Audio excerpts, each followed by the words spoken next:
and there are also NGOs here. So this is one unique webinar. So welcome all of you. Waste management is one of the fastest growing sector in India, especially what is predicted is in 2025, this sector is going to become a $15 billion sector, and which is also growing at about more than 7% at annual rate. So this definitely is a sector which is poised to become one of India's, going to give India the self-reliance.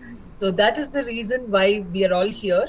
We want to discuss, and we will also listen from every different stakeholder here on how exactly we could make this sector into helping India to become self-reliant.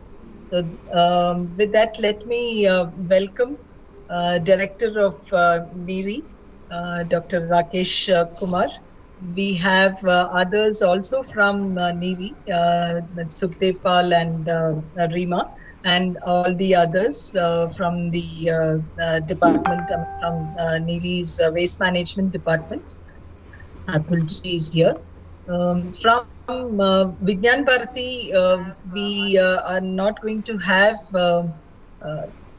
Jayanji because he won't be able to join because of some bereavement. But we have others from the Vigyan Bharati. We have TDB, who is another joint organizer here. The entire team of TDB, who's looking after the waste management sector, is present here. We have Invest India representatives also here, and we have Swapan Mehra, who would be talking.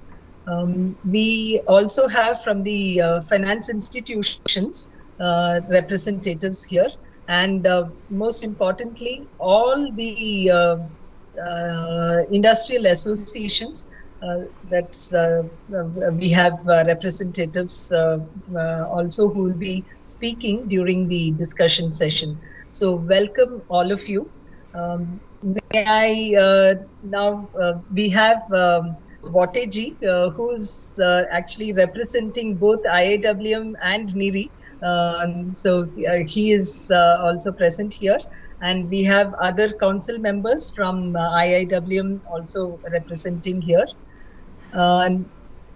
With this, let me now hand over the mic to our director from NEERI to set the agenda and also to talk about IASF, because this entire webinar we are actually hosting on as a pre-event of IASF 2020. Over to you, sir. Thank you, Benisa. In fact, you have already set the tone, and all the dignitaries who have come and joined, all the experts from various fields, welcome, good evening. Many of those who are already very well known in their own field, and I'm glad that they have been able to spend time in the evening, which is the most difficult time after working for the whole day. So welcome, and we will try to see to it that we make it lively, and so you don't feel the evening jitter that you have after the day's work. To set the tone, as International Science Festival has been going on for almost now 5 years, this is the 6th year. The whole idea of this particular theme that we wanted to discuss is that we take those so-called small steps where we are able to achieve successes. Particularly in the domain of sanitation and waste, it has been seen that in our country, our discussion, and I'm just putting questions here, so don't take my statement as the final statement. In our country, we have tried to put the problem in a very big way, that we have so many billion tons of waste lying and we are unable to deal with it. There is another set of questions which comes in sewage treatment, saying that we have more than 70,000 million liters per day of sewage being generated. We are just dealing with it about 25%, 30% of them. So when we look at these numbers, they actually look very daunting and very difficult to deal with for any person that who talks about it. So the question here is, when we are discussing it, can we divide the bigger problem into a smaller problem and then solve each one of them at that place, the location, and the cost related to that can come from the local government or local agency or local persons. When we do a small analysis, you would notice that if waste were to be managed well and if citizens were aware and they were putting their waste at the right place, that the whole cost of waste collection, which we spend almost 30 to 40% of our money in urban local bodies, goes into collection. That 40% of fund would have been available to do something else. And that's where the issue of getting people, when I say people, it means everyone who generates waste and the people who manage, and they come together and talk to each other. Where is that smaller intervention which we can make, and it will make a big difference. The last point I wanted, because most of the discussion will happen as we go ahead, the last point which I wanted to make in the beginning of the discussion is about the sewage or even the garbage. Each one of them have so much of nutrient and so much of valuable things inside that if we retrieve them and use them at the right place, chances are that we have created a good circular economy example. And it's not something new, which this word is coming from the West in recent times, but India has been one of the biggest proponent of circular economy in the past as well. So can we do that and showcase in a way that it gets replicated? So these are some of the initial thoughts, and I welcome all of you again for this exciting theme and exciting discussion. And most of this discussion, if it gets concluded on a certain points, it will actually lead to new innovation and new policies. Thank you very much. Thank you, sir, and thank you for actually bringing the importance of community, because waste management is one sector where we have the entire 1.3 billion who are the suppliers of raw material, and they are also the client, and they are also the beneficiaries. So this is one sector which we have, and each one of us is responsible. With that, now let me come to the key presentations. We have two key presentations. One is from TDB. We have Commodore Kaushik, who is here, Navneet Kaushik.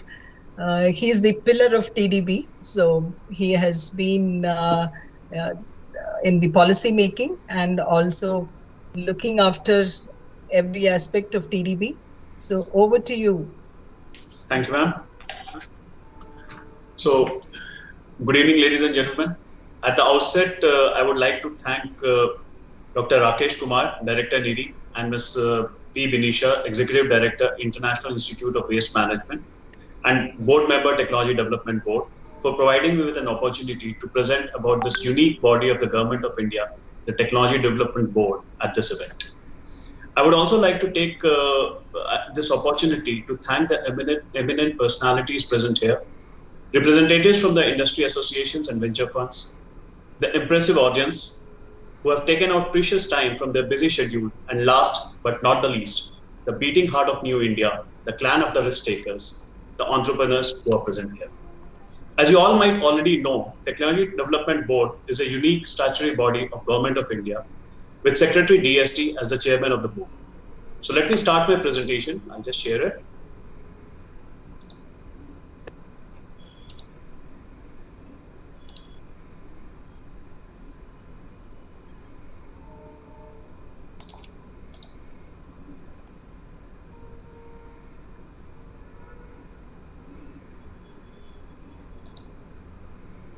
So, is my presentation visible?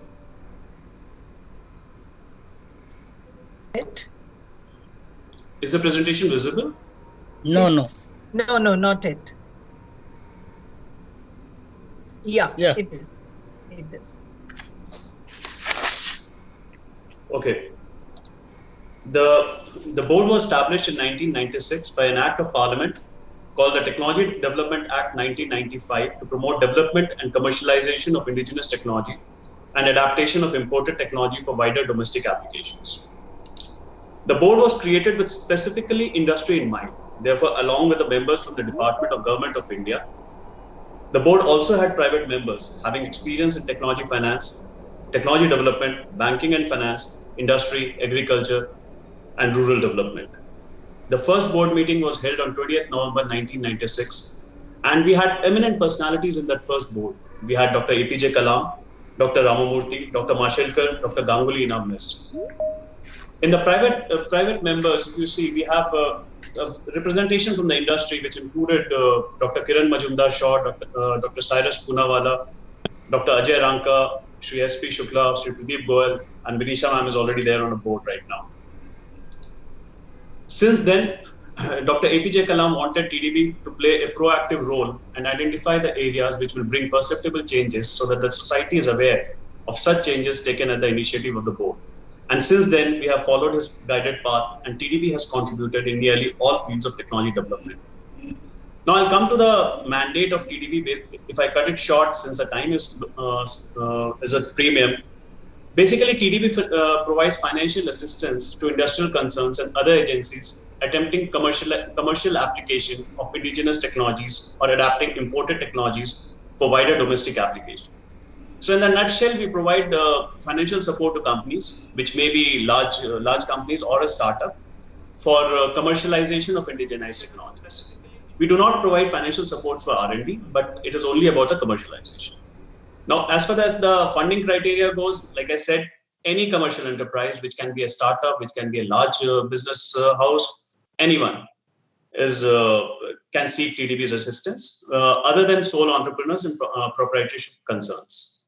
As far as the source of technology is concerned, it can be from the national laboratories, in-house R&D units of a company recognized by DSIR, individuals holding IPRs, adaptation of imported technologies for wider domestic application. And even if you don't have a patent, and if you have a technology which is commercializable, you can still approach TDB. Now, what is so special about TDB? The special part of the TDB is that we provide loans at 5% simple interest up to 50% of the project cost.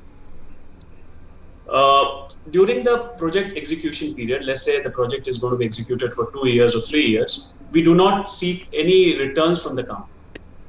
After that, we have 1 year moratorium period, and after that, the money, the loan has to be repaid in 4.5 years. That is 6 monthly installments.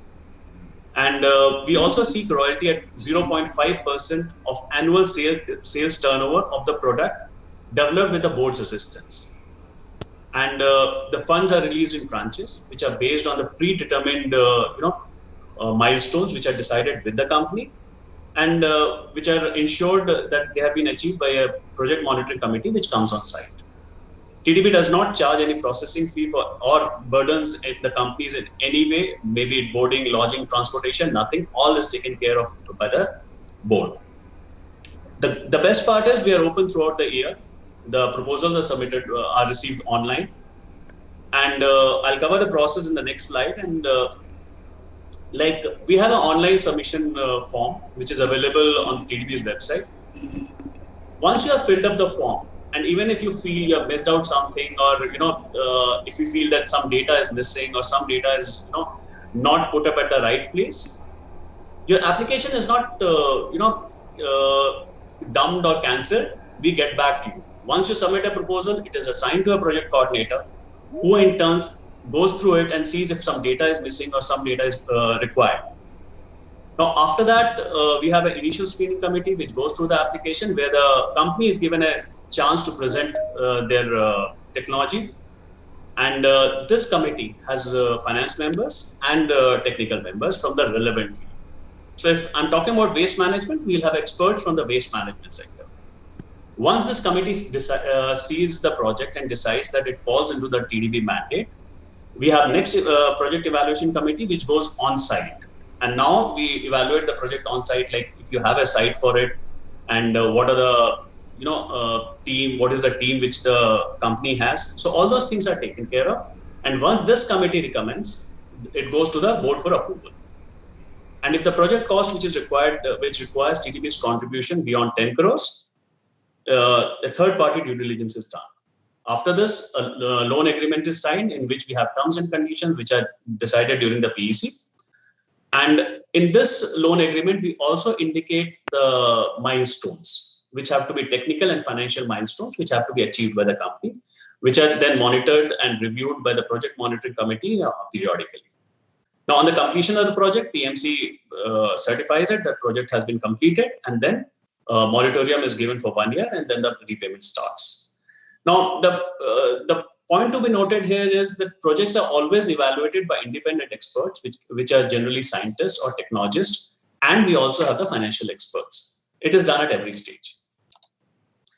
The project cost is funded under the following heads, which are given on the slides. But in case some of the head which you think are not there, which can be specific to an industry, can always be included.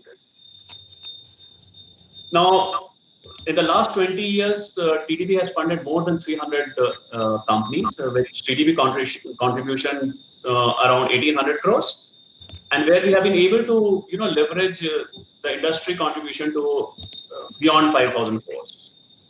As you can see, the projects are across India. Nearly every state is what we have covered.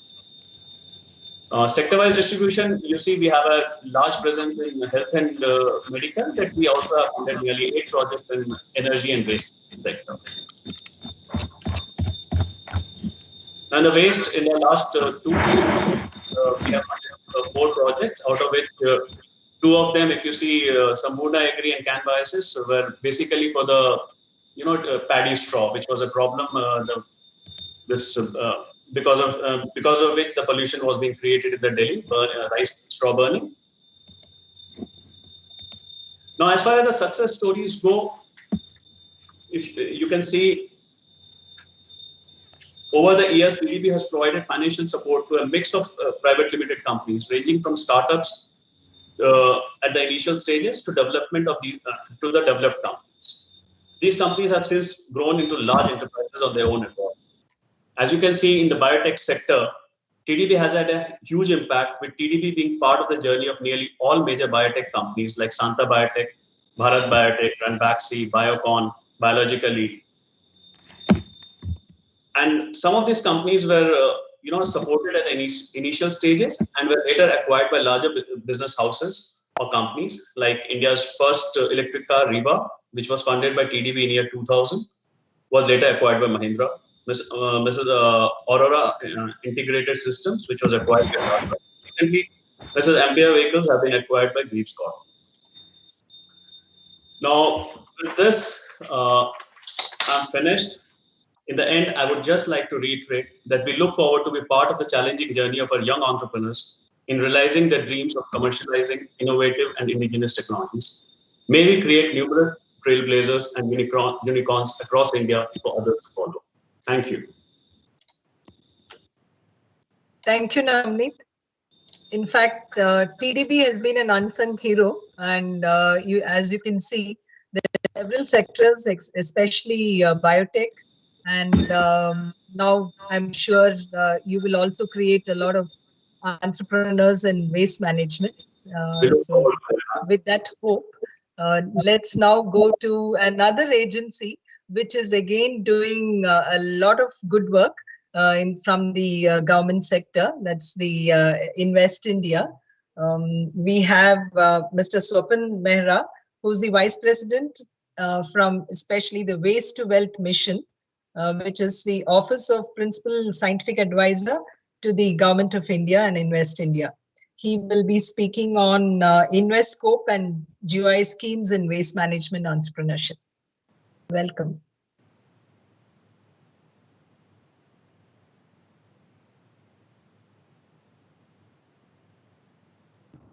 Thank you very much, Benisha. Can you see my screen now? Yes, you can. All right. So, well, I'd like to also begin by thanking TDB and IIWM very much for this opportunity, especially Benisha, who also happens to be part of the expert consultative committee of this Waste to Wealth mission. So part of the same team. So thank you very much for this opportunity of being here in the presence of leaders in the sector. So what I'll do is I'll begin with quickly introducing to all of you this mission that has just started. So the Waste to Wealth mission that I represent is a mission of the Office of the Principal Scientific Advisor to the Government of India. The mission formally started about 3 months ago. It's been in the works, in preparation for about a year. And as you all know, the Office of the Principal Scientific Advisor to the Government of India is an office which is tasked with giving scientific and technology advice to the Prime Minister and the Cabinet. And the office is assisted by something called the PMSTAC, which is the Prime Minister's Science, Technology, Innovation Advisory Council. This is the council of very senior professionals, accomplished professionals from India, who facilitate the work of the Office of the PSA in identifying and solving key technology challenges, science and technology challenges. So the PMSTAC in recent times has identified 9 technology missions across language, deep ocean exploration, so on and so forth. But one of the critical missions that they have identified is the Waste to Wealth mission. So the Waste to Wealth mission aims to provide science and technology inputs to various government machineries in the country as well as the private sector, basically through identifying, testing and validating technologies.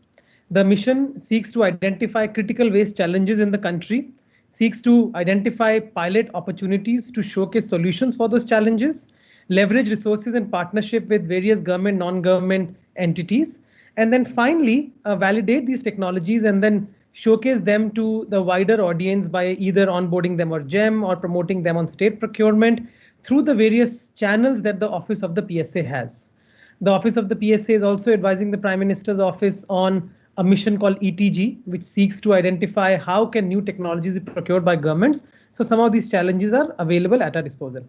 The mission's PMU is hosted by Invest India, which is India's National Investment Promotion Agency. Invest India is also very uniquely placed to help the goals of the mission because Invest India's key mandate is to drive investment in core sectors in India. So by taking on the target of hosting the Waste to Wealth mission, Invest India has also showcased a great commitment to the idea of a clean India, which is essential to have an idea of a self-reliant and economically growing India. In the end, what we seek to do is to have an authoritative national database of waste to wealth technologies, which is available as a ready reckoner to all actors in the space. So like I mentioned, even though the mission started 3 months ago, in anticipation and preparation, the Office of the PSA started working on identifying some of these pilots, some critical waste areas where work has already been ongoing for the past few months. And now our missions team is expediting execution of these plans. We call our pilots sentinels because we want them to be sentinels, exemplars, so that they form a basis for others to replicate. So what I'm going to do in the next 5 minutes is I'm going to just go through very quickly 2-3 of these existing pilots, and then I'm going to share 1 or 2 slides of what our plans are for the future, and then leave you all with the request to give us more inputs on how we can partner together to address challenges at a larger scale. So one of the first pilots that we implemented, and again, I'd also in spirit of the theme of this conference, I'd like to mention that we are very, very keen to identify Indian technologies to the extent possible, and we come up with various challenges. I'll talk about them in a bit. And our key goal is to promote entrepreneurship, quality in technology, and long-term ability to service the needs of the sector. So those are some of our goals that we also share with the TDB and with other organizers in this conference. So as an example, one of the technologies that we've piloted is an Indo-Sweden collaboration between Nabi and BioIndev, in which we've piloted a plant which converts paddy crop residue into biocoal. This is something which is up and running in Chandigarh. We've done a 150 kg per hour implementation. We are seeking to scale this up now, and we are about to launch a international challenge on paddy crop residue technologies. The PSA is tasked by the Prime Minister and other stakeholders in this area to help identify technologies to overcome this challenge. So this was one of those early start activities, but now we are looking to build upon this. Similarly, another waste area that we've identified as a priority is our water bodies, especially our urban drains, which used to be channels of flood runoff avoidance or even canals in the earlier days, but now are chock-a-block full of solid waste and also sludge and also sometimes sewage, maybe even industrial effluent. So again, as one of these early start activities, we identified urban drains in East Delhi, and we've put together a technology complex which includes technologies that can physically remove waste from these drains, but also can on the spot, on site, utilize these technologies, either recovering energy or material from them. In addition, what we also do in all of our sentinels, what we aim to do is also include a behavior change component. So we have a behavior change partner. This is a Delhi-based behavioral agency, which is looking at working with communities around the area that we work on to actually reduce the incoming waste as well. So we use a combination of reduce, reuse, recycle, and then finally treat, very well known to all of us, but we are trying to turn this into showcase models. Our lead partner in this particular Sentinel is IIT Delhi. Given our science background, we almost always anchor each one of our sentinels in a cluster of organizations, and one of the core parts of that is a leading Indian research institution in order to exchange capacity, build capacity, and also in spirit of science and technology growth, which is a key mandate of the Office of the PSA. Another sentinel that we are working on is recovery and use of waste from the Ghazipur landfill. So the PSA office had come up. We all know the problems of this landfill. It's overflowing. It catches fire very often. It collapses. There have been tragic fatalities on site. So we did a global call of proposals and we identified a couple of technology solutions which we are now implementing. One of them was to work with CRRI and ILFS to withdraw 75,000 tons of waste from this particular site and showcase the creation of a road, a 1 kilometer road made of mixed waste, and also to reclaim an abandoned ash pond of NTPC. So this is another pilot that's underway. We are very keen to look at more technologies for landfill recovery. This is again one of those areas which is a strong focus of ours. Again, in the spirit of also reducing incoming waste, we are in the process of piloting and validating a number of automatic segregators. We've set up one of these already in East Delhi, close to Ghazipur. We replaced an existing dhalao, which used to look like this, with a completely automated segregation cum composting unit. This is again an Indian startup, and the plant is doing very well. We are looking at more such alternative and partners to pilot these with. We recently, in recognition of the COVID challenge, had launched a biomedical waste call, and the focus was to identify decentralized technologies that can potentially address the mounting quantities of non-hospital PPE, masks, gloves, etc. And we were able to identify 4 such technologies, which we are piloting now. In many cases, a lot of the companies that we work with pilot and co-invest with us, which is the spirit that we want to promote, so that we look at these as joint activities, and then we provide them the know-how through our institutional partners to be able to improve upon their executions. This is a long list, slightly long list of all the activities that we are planning for the coming year. These are all the Sentinel sites that we've identified. As you'll notice, each one of these sites represents a mounting waste problem. We want these to be representative, iconic, and then replicable. And for each one of these, we are now building an ecosystem, a sort of a mini PMU of partners with a research institution, with entrepreneurs, with co-investors to be able to showcase these solutions. These are our priority areas at the moment: wastewater treatment, sewage effluent management, landfill reclamation, crop residue use, and then water body cleaning, finally plastic collection. However, this is just an emerging list. As I mentioned, we are just 3 months old. And as we explore and as we learn, stumble and learn along the way, the right channels of technology mainstreaming, scale up, and identify more challenges, this list will expand. Of course, we are also very, very keen to learn from our partners like yourselves so that we can add to this list and bring together our combined intelligence to tackle some other problems that we might not be looking at right now. In conclusion, I just want to quickly show you our most recent challenge that we've just come out with. This is on right now. Like I mentioned, we've been focusing on cleaning urban drains, and we've tried 2-3 technology options. We've also been looking at cleaning urban lakes, and we realized that this is an area which still requires a lot more thought in terms of decentralized low-cost technology solutions. So this is a challenge that we've hence put out, and we are now widely disseminating. We'll be very happy to share more details of this with all of you and would request you to share this in your networks. I'll close here. So a very brief presentation, and we'll be very happy to discuss and answer any questions or take your suggestions. Thank you very much. Thank you, Swapan. In fact, the Ghazipur challenge is something which definitely is giving good results and monitoring it regularly. So let's hope that we won't have such mounting waste problems henceforth. Now, let me invite Dr. Atul Vaidya, He has been working in the field of waste management technology since many years now with NEERI.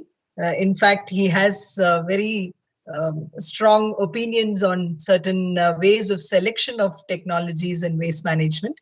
So over to you, sir. Okay, thank you, Vinisha. Good evening to all, and special thanks to my own director, NEERI, IIWM, and Vigyan Bharti also. I'll be quickly going through my presentation that is on need for the appropriate technology selection for the waste management, because that is very important.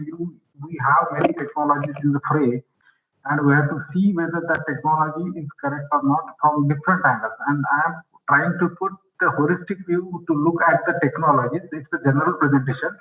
I am not advocating any specific technology, but what one has to look into the technology selection and what technology has to do with that. I'll share my presentation quickly.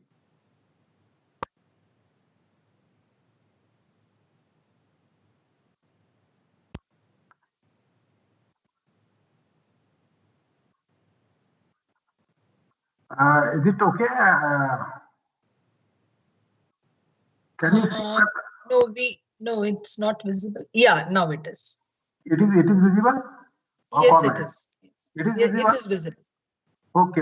So the title of this quick presentation is Need for Appropriate Technology Selection for the Waste Management. And I hope I am audible. If there is any network problem, please let me know.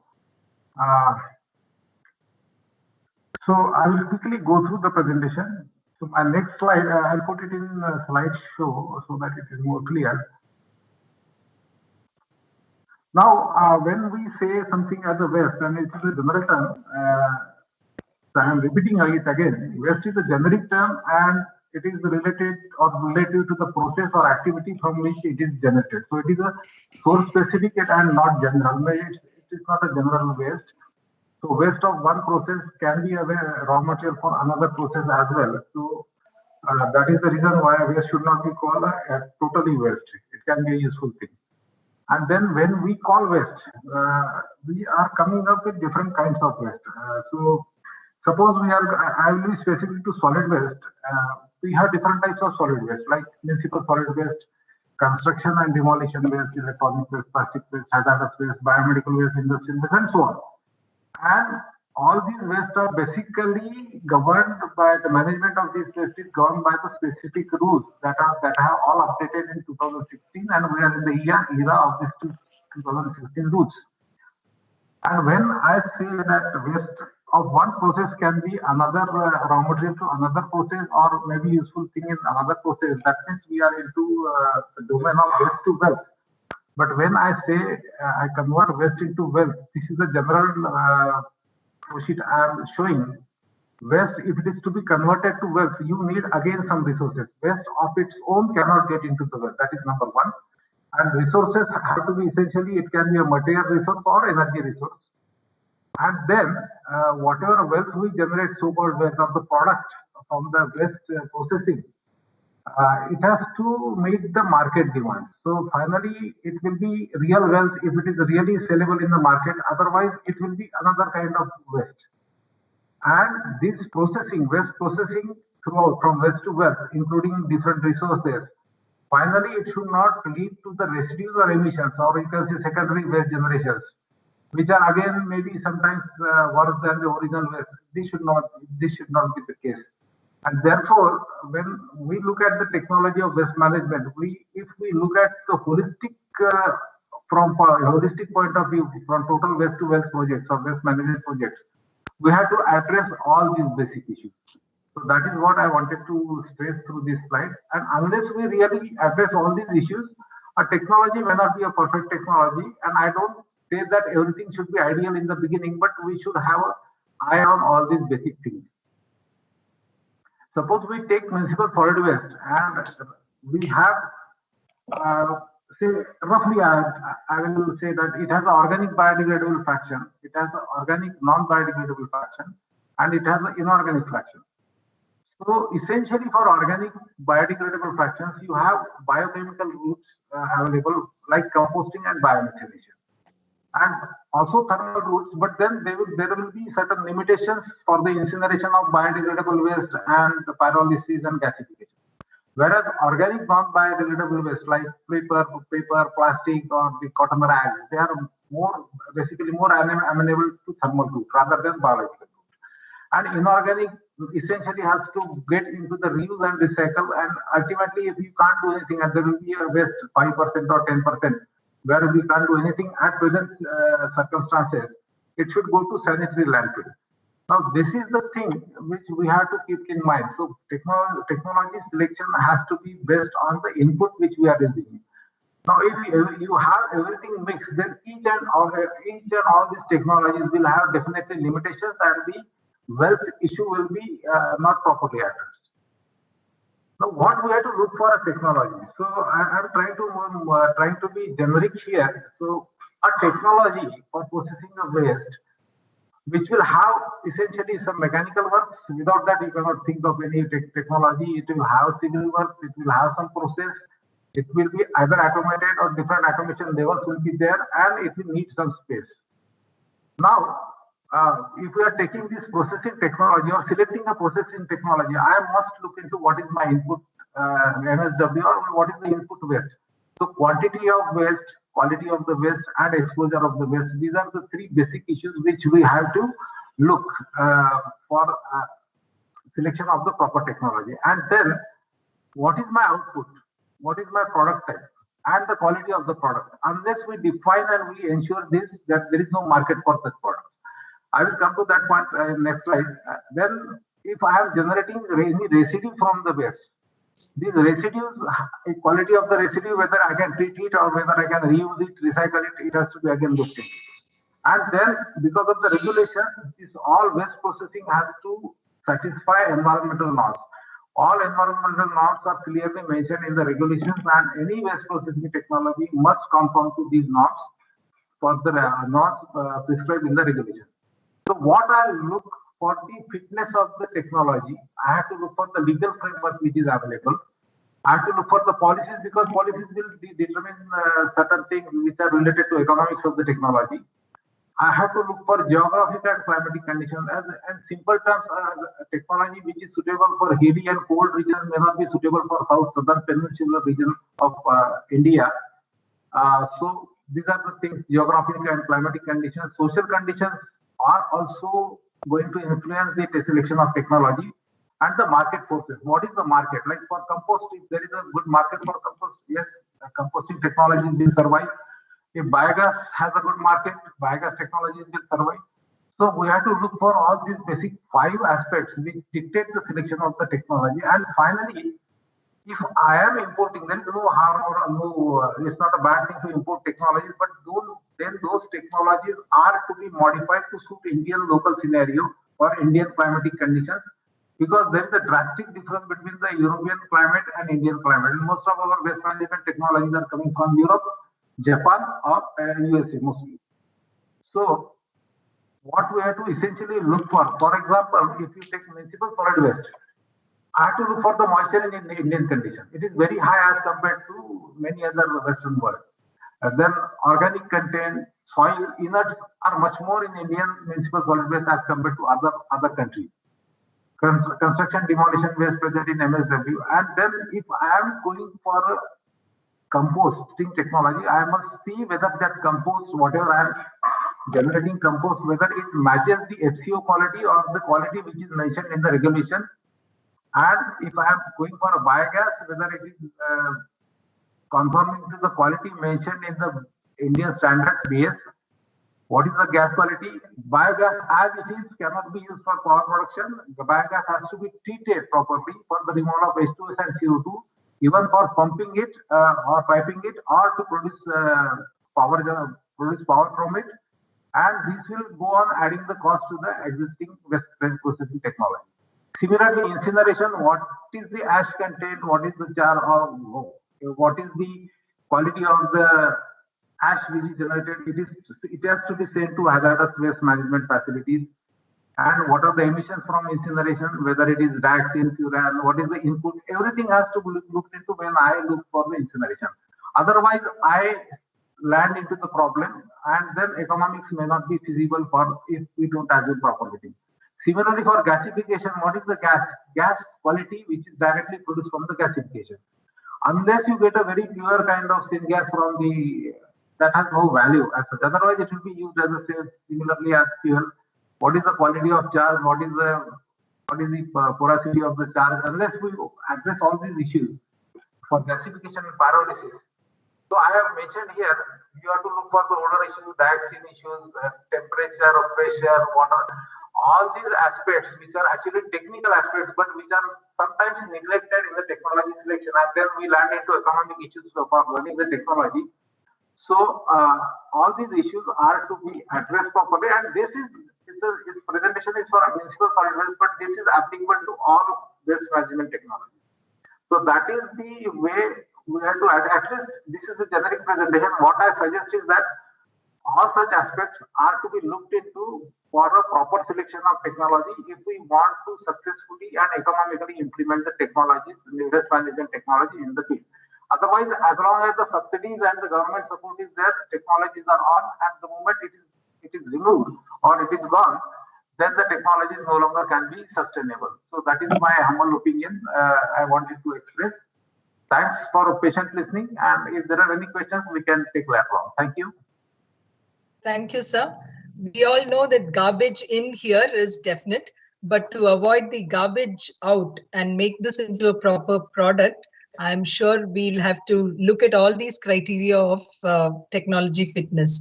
Next, we have Dr. Wateji, Satish Wateji. He is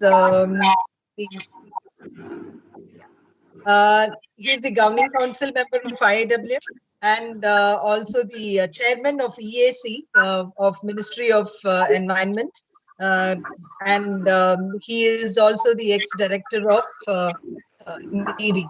So we have the best person to actually talk about lab to land linkages. So over to you, sir. Well, good evening, everybody. We have gone through the 3 presentations, and they have done my job very well. We are looking at lab to land. We have R&D done, translation research done, and now it's time that after technology has reached to RL 8 or 9 through proper incubation, it can be now tested on the field.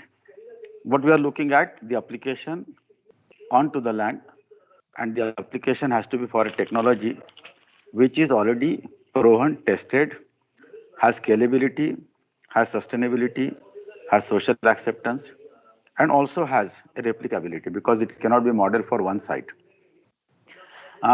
Today, if you look at the statement which has come in the newspaper of a global summit where India will become $28 economy by 2050, $28 trillion economy. Today we are at 2.8. And the power company, one power company is looking for going completely by renewable energy company by 2025. Just came to my thought that we are looking at biomass as renewability. We have a source which is generated every day.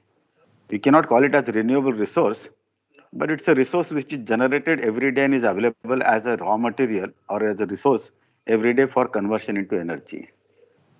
Waste can be converted into energy. The minister yesterday in NEERI's conference, the Minister for Transport has said about waste to wealth. And he has asked the R&D institutions, technology providers, technology funding agencies, technology supporters to see that this is implemented in such a way that this become a mainstream economy source for the country to come as we are now dwindling with other resources. May it be wastewater, which can generate energy, which can generate water, which is a product, which can also generate a huge amount of sludge, which can be also converted into biomass and bioenergy. We can also have waste coming from agriculture field, which can be gasified and used. We also can have industrial waste, which can be used as a resource for making up for like road making was displayed with the help of a PSA's presentation. It was shown, and I had been the member of the committee which is looking at DST for waste management under chairmanship of ICT chairmanship, Vice Chancellor. We have seen that a huge potential, but it appears that nobody is believing that this could be a business proposal. The whole problem is that it has to have a trust. I just can give an example on the off the field that Nadal would win Wimbledon was everybody's belief, but it did not happen till Nadal believed that he can defeat Federer and win the Wimbledon, and which he did. So all waste energy practitioners, companies who are into the field of waste management, running huge facilities related to waste deposition, waste control, waste transportation, waste handling, must believe that there is a huge potential. And if you feel that this is a business proposal which has high amount of input that is not to be tracked anywhere, that is easily available, what you have to do is collect and transport, properly put it into a place, and then put up a technology which has high level of industrial analysis done, because it has to be an industry. Every point has to be properly done so that when it generates, the waste becomes managed, waste becomes energy, energy gets into power, and India will definitely become a $28 trillion economy in 2050. Let us, in this IISF, showcase waste as a major resource with science and technology interface and resource for generation of energy, economy, as well as clean India. I think that will be the mantra that should be flagged in IISF's showcasing waste management for clean India and economy India, using renewable energy as the mantra. Thank you very much. Thank you, sir. You've actually set the tone for the discussions now. We will start because money is first. So let's start with the finance people. We have here Mr. Ashish Fafadia, is a venture capitalist from Bloom Ventures, which is a Mumbai-based startup accelerator. They cover India's investment ecosystem, mainly investing in B2B technology and emerging ventures. So, Ashish, are you here? Yeah. I'm here, ma'am. Right. So, do you have at least one waste management technology company that you have invested? Not yet. If yes, what is? I mean, what is it, or why not more? Or if no, why don't you invest in this sector? So, truth be told, we don't have a waste management company yet. We invested long ago in a clean energy business, which helps clean out carbon dioxide from the environment and creates carbon for supplying to companies which need carbon. And that business has now picked up after a journey of about 8 years. And it's not a company directly into waste management recycle that we have yet gone into. Our first foray into something anywhere close to what you're talking, ma'am, was by virtue of this business that we invested in. And over a period of last 10 years, we've come a long way. I do see that for the first time, there is a competitive case for capital to go into this sector. And we will see a few investments come up over a period of time, and we ourselves will definitely are open to, for the first time, into looking at these sectors. Prima facie reasons, when you said if not, what is it that we're looking for? For an investor to come in any vertical, there definitely needs to be a case where investors are looking at businesses to eventually, after 4, 5, 6 years, we are guilty of funding businesses that don't break even after 8, 9 years, selling phones and gadgets. So I think we should be a little more patient with waste management as well. But the fact is that from an overall case point of view, that it's the first time that now we are reaching a point where there is at least a broad-based discussion around it. All along earlier, there were enough cases where we have all read. that companies which are involved in this business find it easier to burn and dispose of the garbage rather than having it recycled. The costs associated with some of these things are disproportionately high for a business case to be made even on a paper. I think all over the last few years, some of these initial things have changed. There has been a lot of voice and work done by the government in that space as well. When we see some of the deeper initiatives on and noise around environment, banning a few things incrementally over just the plastic ban that we have seen by the government over the last 2 years, I think it will automatically get a further momentum. But I don't think early stage investors like us are waiting for that anymore. We would see over the next couple of years where enough startups who will take that route. There is a technical intervention and there's technology intervening. We're at a stage now where we can straight away talk about robots identifying or technology identifying all of these problems and going after solving these problems rather than trying to create human networks and distribution chains, etc., to collect the waste, get it back, and then dispose it off or recycle it off. So I think some of the structures in terms of virtual highways and all that will supersede the physical infrastructure, and we will see much more work on that. That is what we are hoping for, and that is what allows me to say what I said. It's not just a theoretical hope. Sure. Thank you so much. Do we have Mr. Chintan Antani here? Has he joined? Mr. Chintan? I think he was here, but we'll come back to him later. Next, I will start with MRAI. This is the Material Recycling Association of India. So for Atmanirbhar Bharat, we are definitely looking at recycling sector because this is one sector which can actually bring in a lot of employment. Now, Mr. Samir Joshi, who has been championing the cause of plastic waste utilization, especially the circular economy. Can I ask you this question as to how plastic waste management can make India self-reliant?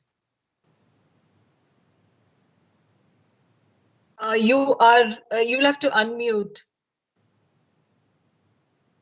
Namaskar. Thank you for having me. And even as I was just about to speak, I got a message, about investments in the startups. One startup, $39 million have been committed for plastic waste management in startups. So meaning the plastic waste management, it has come a long way since 2015 when the initial problems were there. And one of our big recyclers, he has made a very nice statement. Plastic waste is not waste unless it is wasted. It is a resource full of opportunities. And we, as the plastic recycling industry, the stakeholders are moving towards Atmanirbharta in plastic recycling. Just yesterday, we were connected with the ministry. Our parent ministry is the Ministry of Petrochemicals, and where we are talking of recycling clusters. And the government of India has agreed to set up recycling clusters. What things are needed for Atmanirbharta is increase in the market demand for the post-consumer recyclates. Maharashtra Pollution Control Board is the first board in the country to mandate use of 20% recyclates. That is a good step. Then there is also need to encourage utilization of good and advanced and affordable technology and machinery. Then the extended producer's responsibility, this is also taking a good shape, and by the next 6 to 8 months, we should have the uniform network all over India. Then another important thing is the informal to formal conversion. That is also taking shape. And the recycling industry has been noted as a resource industry rather than a recycling industry. So these are all positive steps towards Atmanirbharta. And in the next couple of years, we hope to see a strong recycling industry in plastics in India. Thank you. Thank you. Thank you so much. Next, we have Mr. Ajay Mutreja from FICCI. Let's hear what FICCI has to say. Yes, sir. Thank you very much. Yes, sir. Yeah. Right. Thank you very much. Let me first of all compliment, and I am very impressed by all the presentations that have been made so far, and I also like what Dr. Sameer Joshi just talked about.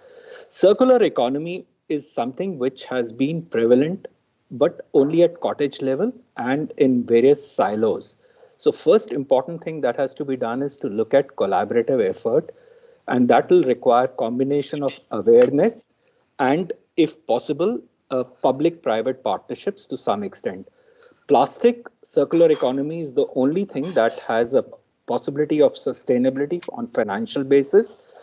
I have seen many startups coming and pitching in FICCI, and they do not get even angel investment, what to talk about, because they are not financially sustainable, as Ankit Fafria also just mentioned about it. There are organizations who have technologies, and I think the presentation that was made, we need to adapt those technologies. Instead of trying to just reinvent everything here, let's look at what is applicable. When we look at waste management in textiles, way back in 1981, Seva started using the waste of textile industry, and they made money because of the marketability of their product. Similarly, plastic recycling has been done in many countries, including in Kenya, Indonesia. There is a Dutch company which funds, this is called Enviu, ENVIU. They look at the best possible technology to recycle 100% of plastic and make it marketable. So they have funds available, which are both angel investments as well as venture funds.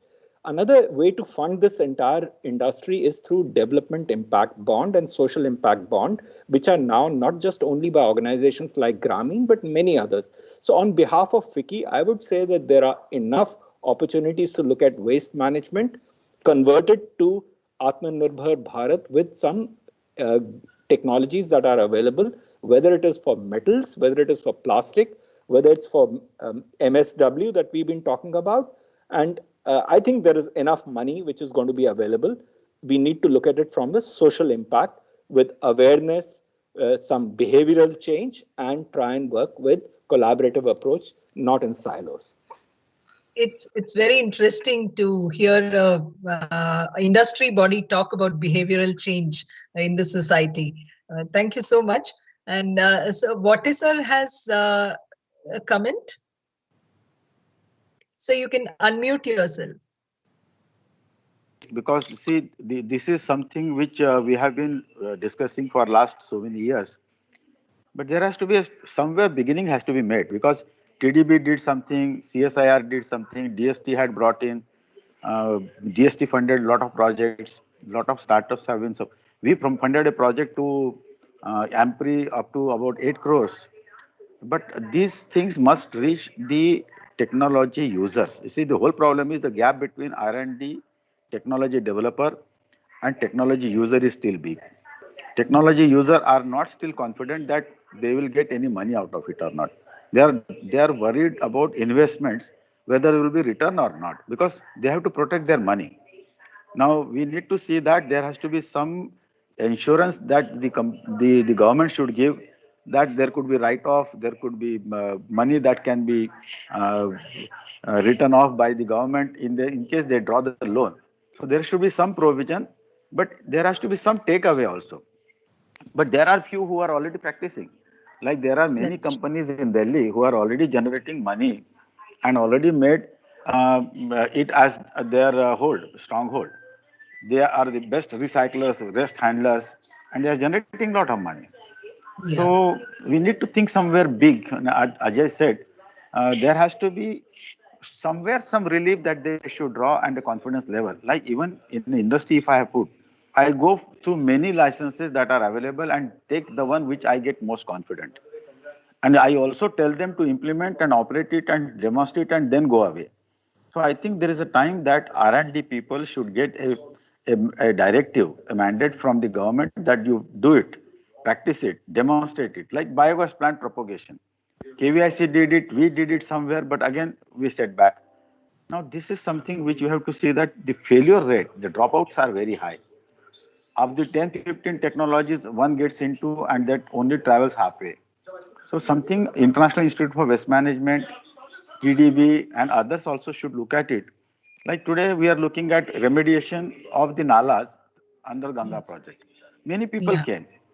We put a condition that you put your money. hardly few people thought that they should put their money and get it back. Many of them did not get their money back also because they did not perform. Now, these are deterrent factors.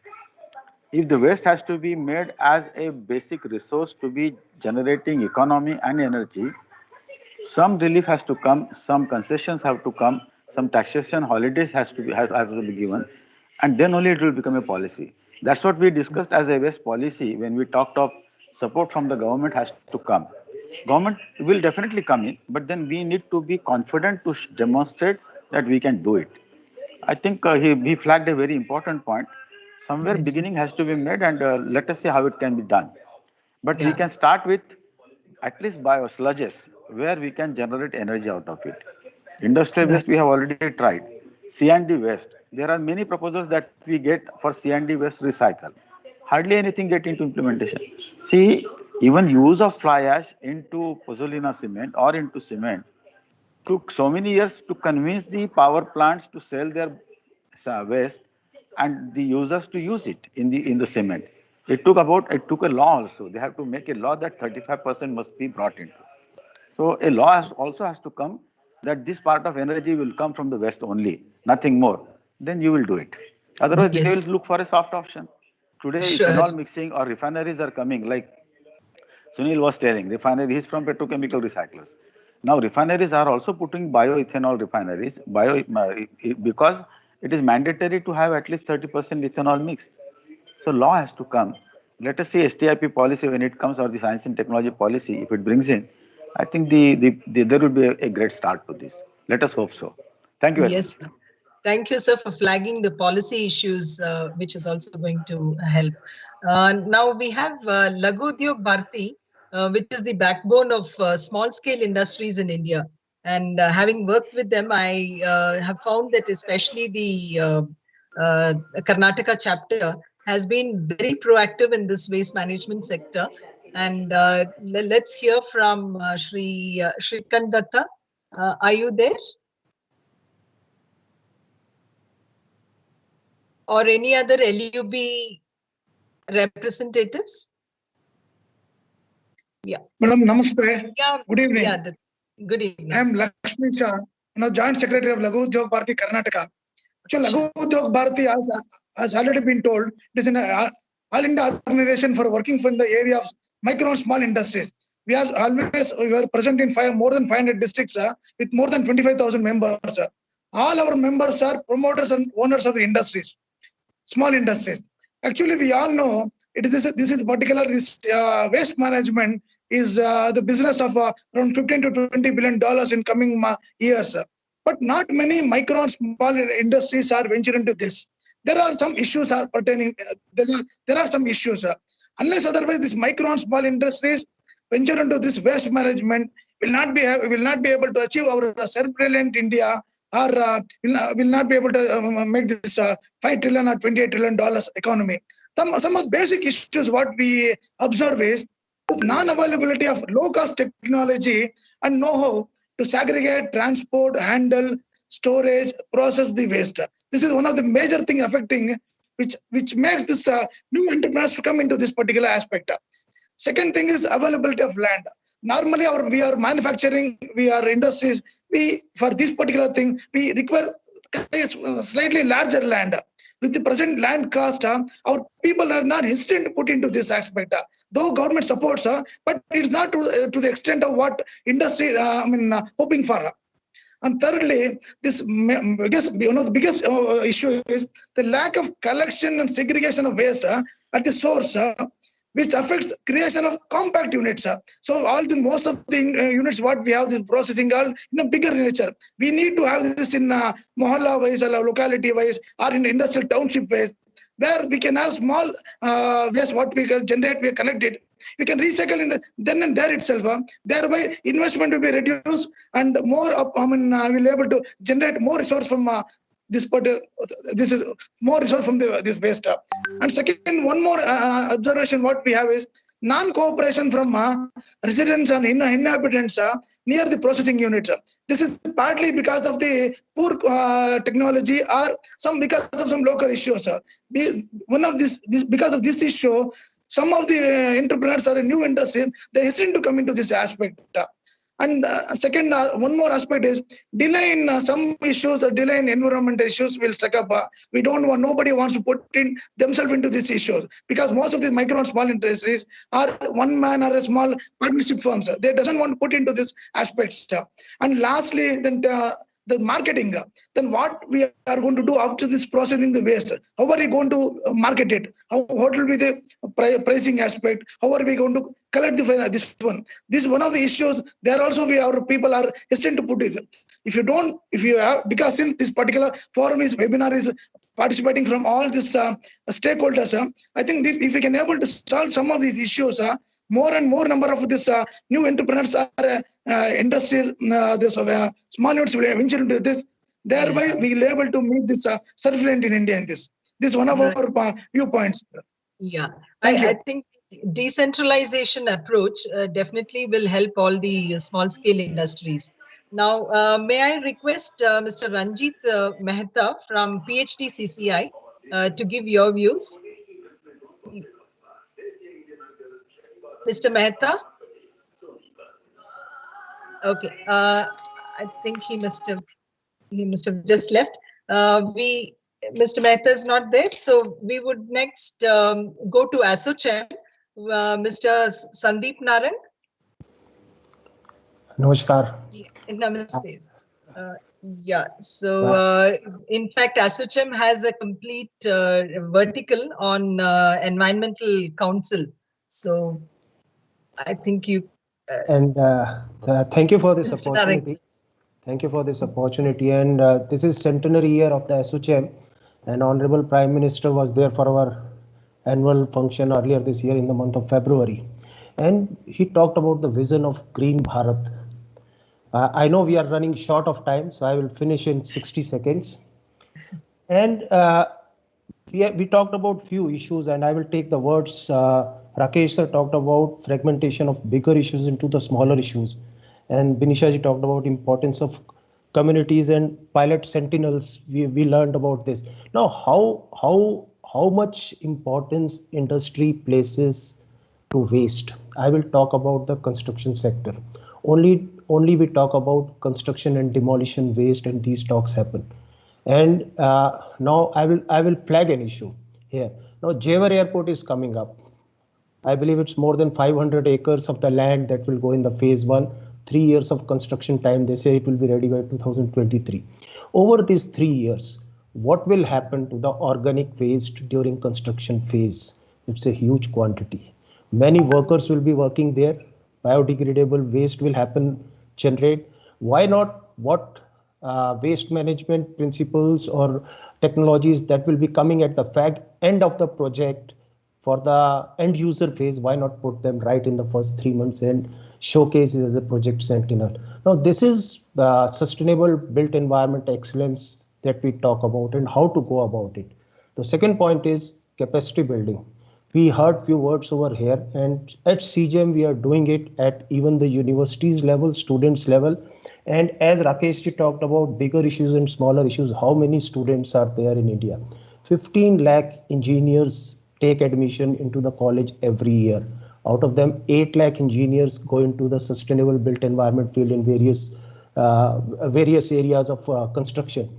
So there are 5 years. There are around 50 lakh students, and only students of the colleges which are up in the pyramid like IITs and NITs, they get exposed to the various technologies that get developed or they are talked about. And the engineers, there will be hundreds and hundreds of engineers working at Jewar Airport will not be from IITs and NITs. So this is one of the issues of capacity building among all the technocrats, among the engineers who will be coming and working into the issue. So I will finish here within my 60 seconds. Jai Hind, Jai Bharat. Wishing you all the best, everyone. Thank you. Yeah, thank you so much. Next we go to ADSIS, Mr. Pravinjit, for decentralized approach and also about the technology, because you've been in several cities looking at the tender documents. So over to you. You will have to unmute. You have to unmute. Thank you, Binisha. I think I'll just recap some of the critical points most of the earlier speakers have told and connect the dots. See, I am talking on behalf of the Association of Decentralized Sanitary Infrastructure Providers based out of Bangalore. We have about 40 members plus. So water is scarce, water is polluted, the law is strong, there's an enforcement already in place. So all the four things are already there. People have a clear recognition. I'm talking in the context of Bangalore, which is true for throughout the country. The Pollution Control Board has issued notices to apartments to set up STPs. We have functioning technologies, which you can always innovate and make it better. But if you know that almost 70% of it is going untreated, even the regular available technologies can do a great job. But why isn't it being employed? So when I try to set up STPs with some apartments which have been issued notices, they said you have to invest 40 to 2 crores right away. None of the apartment have money. So I went to a bank and asked him, can I jump in as an investor, get some investors to fund it? He asked me a simple question. How do you guarantee that your customers pay for it on a monthly basis? Is there, so you have to come with your collateral. There's no way the Pollution Control Board or the urban local body or the state underwrites an investment in a field of environment which is necessary for the society and the city. So if a policy is made that the PCB underwrites this, and in case that apartment owners default, the money is given to the investor or the operator to run the show, and there'll be some other actions on the apartment because it's easy to do that. But this is not there. So having a law without this, when I install an STP, I can't switch it off and take it away because this is not possible. Neither can I switch it off because it's an environmental issue. It's an essential service. I can't stop it and say, okay, bye. If it's a car loan, I can take away the car and sell it out. But an investment like an STP or a solid waste management plant cannot be taken away. So if there is a method where this Invest India or the TDB can, or the banks, or there's a policy which will underwrite these things, and there's somebody who counter guarantees a payment on a regular term, I think 90% or 99% of the environmental problems in India would be solved. Innovation can always make the quality better. The standards are quite good in India, but almost all 3,000, 4,000 apartments in India, where in Bangalore alone, we have very few apartments which are running because none of them have the money to invest today. Retrofit, this one has been given, orders have been given to complement this. So this is true with solid waste also. We are talking about decentralized solid waste management. Now, if there's an apartment complex making compost, what do they do with the compost? There is a marketing development assistance given to large players, but it is not available for smaller players. So if the urban local body decides to aggregate all the compost and undertakes the collection of compost and pays each community, why shouldn't solid waste be at least wet waste become a continuous problem? So this is something we have to do. Innovation is right, investment for the technology is right, but there should be some way where somebody counter guarantees the payment from the client. I think this business waste will not be a real issue. That is my take. Thank you. Thank you so much. Now, for the final word, in fact, we have the biggest industrial sector here, which is CII. And in fact, CII has a division called Waste to Worth. That's one of the most important aspect of CII. And we have with us Vilma Rodriguez, who is in the task force. So, Vilma, over to you for your last word. Thank you, Benisha. I was happy to, be part of this discussion. And we had, in fact, CII had a good discussion also last week. Department, and we've been talking a lot about technology, and we also talked about the fact that CII has this committee, the Waste to Worth committee, which is really looking at circular economy, the principles of circular economy, implementing circular economy. And that's one of the good things in this group, is that there is good representation from diverse kind of organizations. So we do have the large organizations working with, technology, and then there are also the service providers like ourselves. So I'm part of this committee, but I'm also the CEO of Sahas Zero Waste, which is a startup, which is a smaller organization, which has been in this space for quite a long time, 20 years altogether, having moved from an NGO and now into a private limited. So one of the things that we really need to look at when we're talking about technology is to select the technology so that we actually implement what we are talking about. And we are talking today about resource recovery, we're talking about circular economy, and therefore the choice of technologies must align with this larger picture of a circular economy. So it's also important that technologies work, because it's easy to put up technologies, but to get them to work out of a pilot, it's not just about setting up a pilot, it's about solving the problem. So we need to have these technologies large, not just tested in a pilot, but making sure that, you know, it solves the larger problem. I also, at CII, one of the things that is constantly coming up is the way to solve our MSW problem is to look at decentralized systems. And I'm so glad to see that this came up in multiple conversations. So I will not repeat it, but I will repeat it to the extent to say that it is most important that we continue on this path of decentralized, because when waste is managed at source, at closest to the point of source, then that is how you can get your 95% resource recovery. And I think as an organization, Sahas Zero Waste, today, before pandemic, we managed about 80 tons of waste per day. We do work in large tech parks, we work in corporate campuses, we work in apartment complexes. And we've seen that it is possible. It is possible for us to reach that 95% resource recovery. And therefore, we need the smaller material recovery facilities, which are there in our own neighborhood. We don't have to, move long distances to take the waste, but a large portion of the waste can be managed within the neighborhood, within the ward. We've been talking endlessly also about the informal sector, and we seem to be proud, but we don't put that into action because the informal sector today continues to be exploited. I represent today CII, and we've been talking to CII about industry being far more responsive to the livelihood possibilities. And all these years we've had the industry sector look at growth and more growth. And today the key words that we're talking about: circular economy, sustainable development goals, and the regeneration of the economy. We're talking, these are the terms now. This is the time for us to move away from growth, talk about not just green growth, but maybe degrowth. So with that, let me hand it over back to you, and thank you for a nice evening.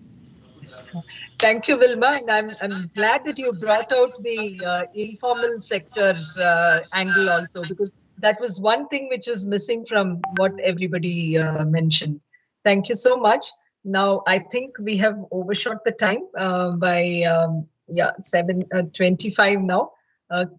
Let's conclude, and for concluding, may I request Dr. Sukhdev from NEERI to give the vote of thanks. Dr. Sukhdev, yeah. Yeah, thank you. Today is a unique gathering of different stakeholders who are related to waste and sanitation management. But what is waste and sanitation, and what is the management?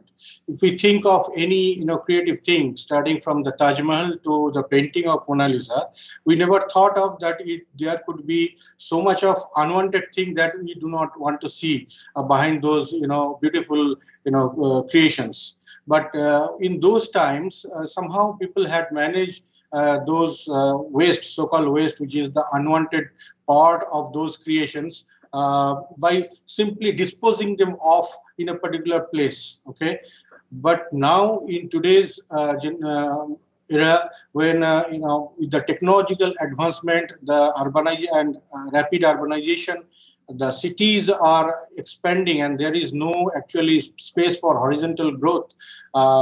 Now we cannot simply think of disposing the things off, the unwanted thing. That could be solid waste, that could be liquid waste, that could be gas or air waste. Like people who are talking about the cleaner energy, they are actually supporting us in a way to manage our air waste by reducing the waste at the source.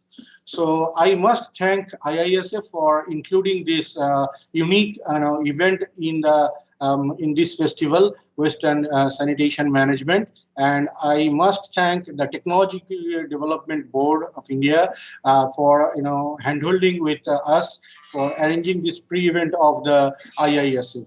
So I must thank our director, Dr. Rakesh Kumar, who has talked about the circular economy and nutrient recovery from waste. Of course, now, so most of the speakers who have talked today, like Commander Navneet Kaushik, who briefed about the the different modalities of funding the technologies or the upcoming technologies and the proposal evaluation to the funding processes from Technology Development Board. Then again, Mr. Swapan Mehra, who actually showed us some of the case studies from Gazipur, like from Invest India, as a part of the Wealth to Mission project. And of course, our own Dr. Ian Vaidya, who is heading the Solid and Waste Management Divisions at CSIR-NEERI, he talked about the technology evaluation matrix. So I thank all of them for being with us in this evening. And then our own Vate sir, who is associated with so many committees. I think it will take at least an hour to name those, but the most prominent one that he is associated with NEERI as ex-director, and also he is associated with IIWM, who is one of the pillar for organizing this pre-event in the form of their executive director, Dr. Binisha, who is ever smiling now.